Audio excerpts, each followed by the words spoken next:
घमंडी बहन भूमिका। एक छोटे से गांव में दो बहनें रहती थीं, संगीता और रचना। संगीता बड़ी थी और उसमें बहुत घमंड था।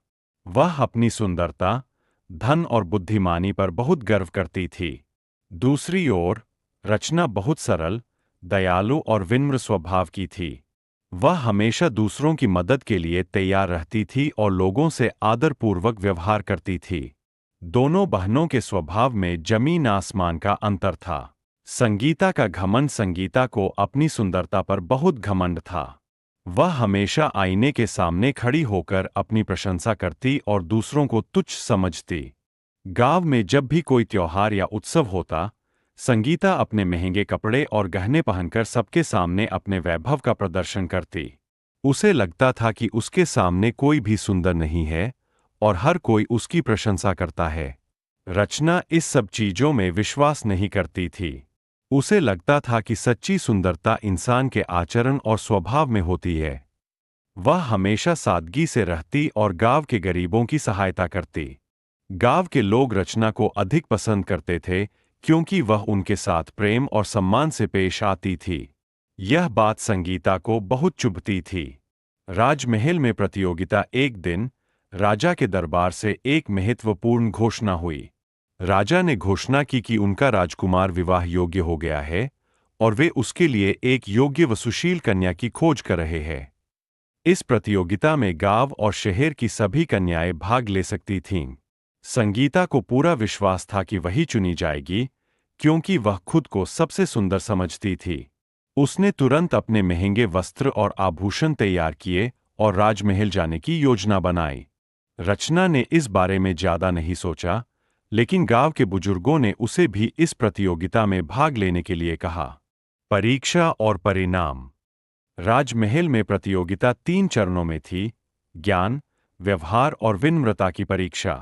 पहले चरण में प्रतिभागियों से विभिन्न प्रकार के ज्ञान के प्रश्न पूछे गए। संगीता ने बहुत आत्मविश्वास से उत्तर दिए, लेकिन वह घमंड में इतनी डूबी थी कि उसने कई उत्तर गलत दे दिए। रचना ने ध्यानपूर्वक सुना और सही उत्तर दिए।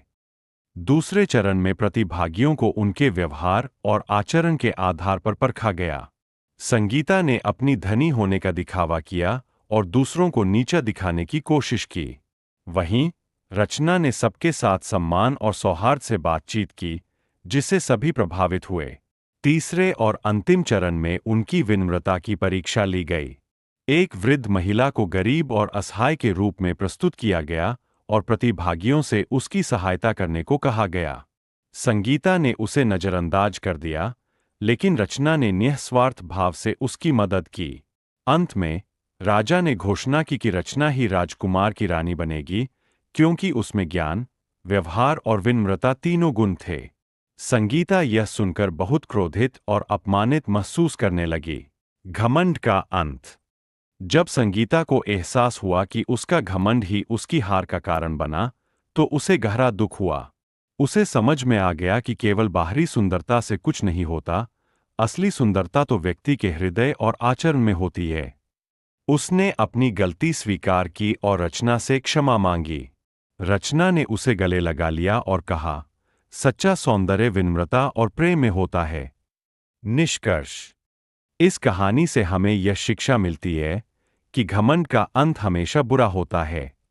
सच्ची सुंदरता और सफलता विनम्रता, दयालुता और अच्छे आचरण से मिलती है।